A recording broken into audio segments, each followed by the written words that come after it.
let's retake that. Hey guys, it's McLaren Lamb again, and I'm back with another firearms video for you. What we're going to be looking at today is a rifle that is relatively new to Canada. It's the M+M Industries M10x. This is a non-restricted semi-automatic rifle. It has an 18.6 inch barrel. It uses 5-round magazines, and it shoots 7.62 by 39 caliber. So here in Canada we have a few different options for 7.62 by 39. However, the AKM platform is not among those. That is a prohibited rifle here in Canada. So what we do have though is the SKS, the Chinese Type 81, or the Czech VZ58. Now this is probably, I think, the latest addition to 7.62 by 39 semi-automatic rifles here in Canada.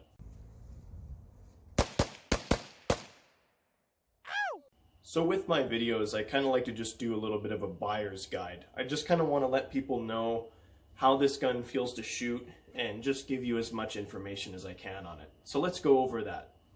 So we'll start with the stock. It comes with a Magpul Zhukov slide folding stock. So this stock is adjustable in a few different positions with this thumb tab here. And you can adjust for the length of pull. You have a QD sling point up at the top, as well as a sling slot at the bottom. And of course the stock folds, and you can indeed fire it in the folded position too.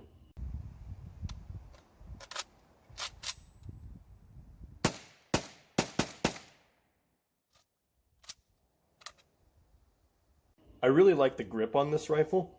It's actually made by M+M Industries. Sometimes they sell this rifle with a Magpul grip, but this one here is actually kind of stippled. It's got a little bit of a texture to it. It's also got finger grooves, and it's a rubber coating, so it's very comfortable.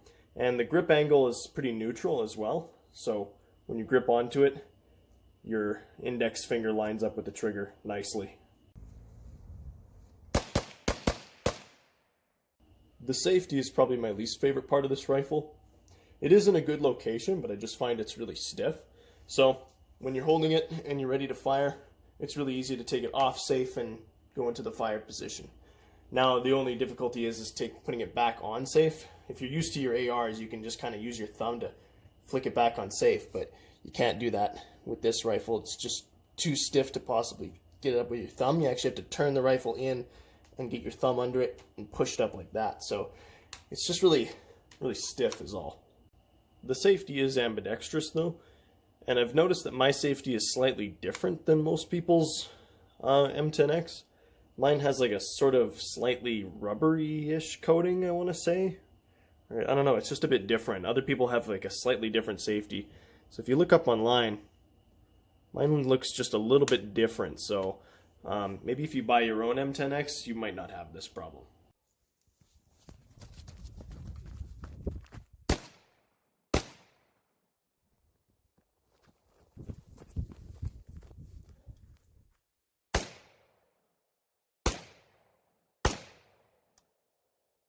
This rifle has a very similar trigger group to an AK, but it's actually not just an AK trigger thrown into this rifle. M+M Industries makes their own triggers for this. So let's test out the trigger. I'll just kind of like show you how it feels to use it. So I'll take it off safe. So let's see here. It's got a little bit of creep there, and then a kind of a random break. It's kind of hard to even expect where the break is. You don't actually feel a wall. So let's see the reset. Not bad. It's like about 3 millimeters, and it's a nice solid reset. A little bit of creep again, and then kind of a unpredictable break there. So the trigger is a little bit sensitive. Some people, including myself, have had double taps by accident, a couple negligent discharges. It's really easy to kind of bump the trigger twice when firing, so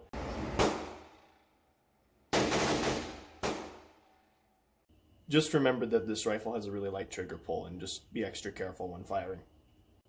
The charging handle of this rifle can be swapped from side to side, and quite easily too. So I like to run mine on the left side, since that's just an easier way to work and reload the gun. Now, to switch it over, you simply just need to push this button in here, and rotate it, and then you can just pull it right out like that. There's a little hook on the top of it that will actually retain it. So if I want to switch it over to the other side, here, take my charging handle, put it in through the little slot, like that.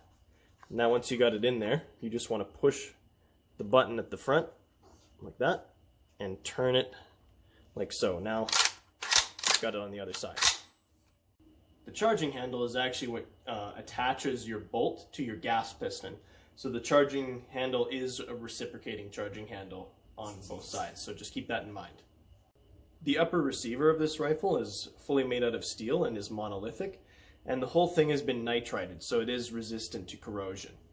Now, it has a monolithic Picatinny rail all the way along the top, and then M-lock slots all over the handguard. And as you can see, I put a hand stop here, and I put Magpul backup sights on my rail. Hopefully soon I'll be running an optic on it though. So I like the hand stop in this position, because especially when my front sight is up, I can get my C-clamp there and really pull the rifle into my shoulder and get a nice cheek weld. The front of the receiver also has QD slots right here for your sling as well. This rifle operates with a long stroke gas piston system, and the recoil spring is housed within the gas tube as well. So the recoil spring is actually in front of the bolt. And the gas system is also adjustable as well. So you have 3 different positions here. You have the 1 position for just regular shooting. You have 0 to cut off the gas, and number 2 to have like adverse conditions. If your rifle has mud or dirt or sand on it, you could get a little bit more gas flow through it as well. So I tried to research the process for how they made their barrels, and I couldn't really find any information on it, but I'm pretty sure it is a cold hammer forged chrome lined barrel. It's 18.6 inches, so it has a non-restricted status in Canada. And then it also has a muzzle device here, a muzzle brake. This is made by M10x Industries, and I believe they did set up the end of this barrel to be able to take other AKM 7.62 caliber muzzle brakes.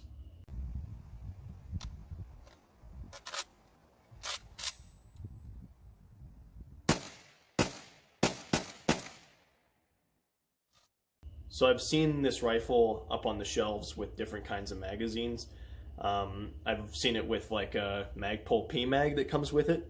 I bought mine at Cabela's, and mine came with a steel Yugo bolt hold open magazine. And the condition of this one isn't the greatest. It's got like a lot of like grinding marks on it, I think. It was just, this is the condition it came in when I first bought the rifle. This isn't just for me. The magazine does function just fine, but it just seemed kind of in poor shape.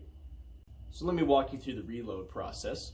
But before I do that, I just want to show you what happened to my bolt hold open magazine.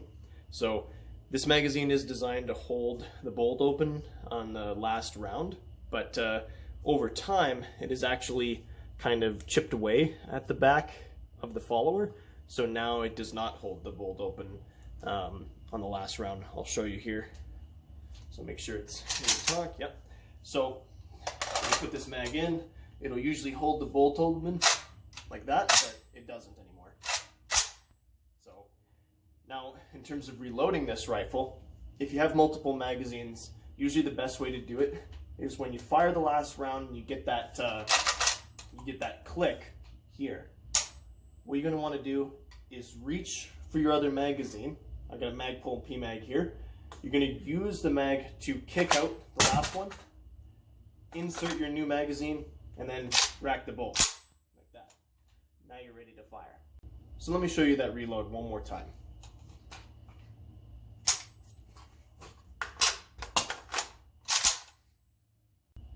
So I find the best technique for kicking the previous mag out with the new one is you want to take it with the firm grip like this. Now I actually like to place it up against the magazine release like so. So not this way, but I actually kind of point the lip of the magazine up, and then I use the forward twisting motion of my wrist to kick the previous mag out like this here, like that.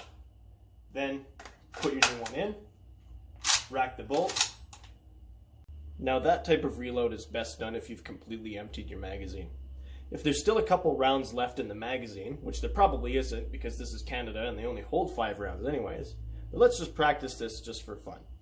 What you're going to do is you're going to retain this magazine. You're not just going to chuck it on the ground because it's still got ammo left in it. So what you do is you want to reach for your new mag. Now you want a lower grip on it. So not here, you kind of actually want to grip it low. That way you can use your thumb to release the previous magazine and hold on to the one that's currently into the rifle, and then switch this one into the mag well, and then retain your previous magazine, put it back in your mag pouch like that. Tactical. Let's see if I can perform that reload at a normal speed without messing it up.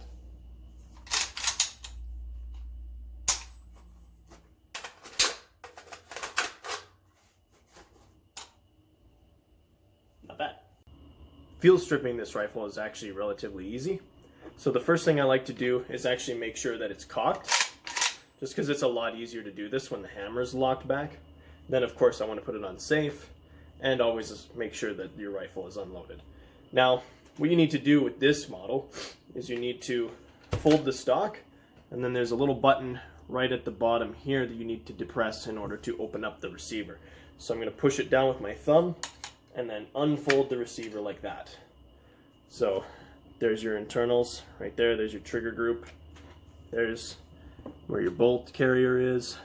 So from here what I need to do is I need to take the bolt handle out. So I'm going to push the button down, turn it, and then pull it out. That will allow me to slide the bolt carrier and the bolt out like that. So as you can see, this rifle uses a rotating bolt locking system there, and its ejector is right here. So it doesn't have an ejector bar like most rifles. This rifle extracts with its extractor here and then ejects it with this little spring-loaded pin, kind of like an AR. Next up, we're going to take out the gas tube. So the adjustable gas plug right here has a little pin that you're going to want to push down, and then you can rotate the little handle here and pull the whole gas tube out like that.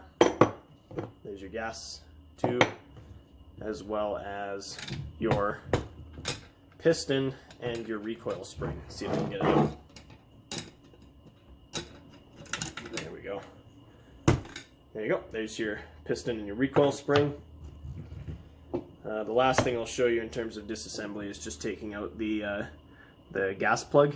You simply just got to rotate it so it lines up, and then it'll just kind of pull right out of the front of your gas tube there. So pretty easy to take this thing apart and clean it.